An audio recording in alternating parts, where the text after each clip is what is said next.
After a gap of 5 years, when the emerging markets trail the developed markets, we think that this is going to be the banner year for the emerging markets. We expect about a 10 to 15% return in dollar terms, and multiple things are going to help it. We have a reflation trade. We have China, PMI is looking very strong. India is looking through in the political process in the right position. All things together, we think this is going to be a great year for the emerging markets.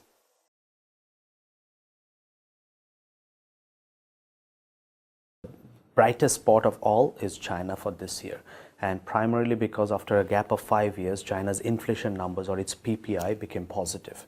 What does that mean? It means that you will get a nominal GDP growth coming from that inflation.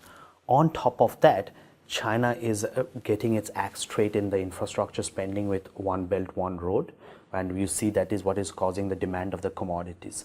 That spills over into the reflation trades coming primarily from the LATAM countries, Russia and South Africa and so forth.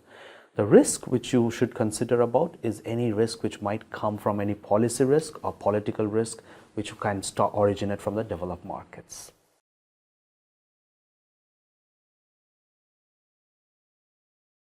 The policy risk is the biggest risk which is faces in front of the emerging markets. Now, the risk coming from US can be from Mr. Donald Trump emanating new laws, which actually hurts the export orientation of the emerging markets. It hurts in terms of a strong dollar. Now, European politics in certain ways will be beneficial to emerging markets, primarily because European politics will create an uncertainty on euro, which will cause a risk aversion on the eurozone, which will actually cause a flight of capital into the emerging markets and US. So Europe policy risk is not something we are very concerned about. It's the US policy risk is what we are focused on as the biggest risk.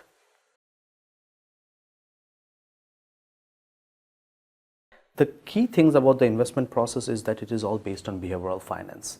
Human mind is irrational. It has been irrational for 5,000 years and poses no change or risk of any change anytime soon. Now, what our investment process does is that it actually uses a quantified model to identify this irrational behavior and how it causes mispricing of the stocks.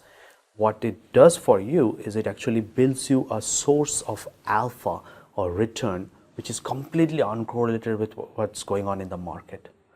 On top of that, what we do for the investors is we ensure that this portfolio is not only focused on capital gains, it is focused on capital gains and generating a steady stream of income which the investors can take benefit of.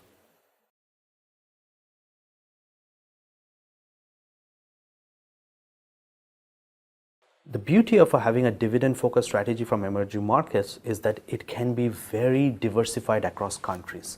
If we start from Asia, in Asia, the two biggest dividend sources are Taiwan and China. Taiwan has always been a perpetually a good shareholder-friendly country and has a lot of companies which have significant dividend yield above 5%. On the other hand, with China, the state-owned enterprises have become a big source of dividends. For instance, the Chinese banks. Those banks, almost all of them have a 4 to 6% dividend yield, or if not more. Now, if you move over to the CEMEA, the Latin America and those countries, you find the similar story. Russian commodity companies have a 8 to 10% dividend yield, quite a few of them. Now, if you also look at South African telecom companies, they also have a high dividend yield.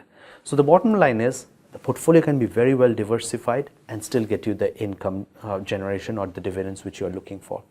Sector-wise, almost also similar story. Almost all sectors have a reasonable dividend yield, of which the lowest one is the consumer discretionary.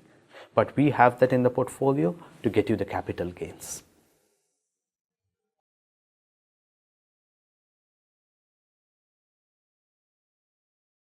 Allianz Global Investors. Understand, act.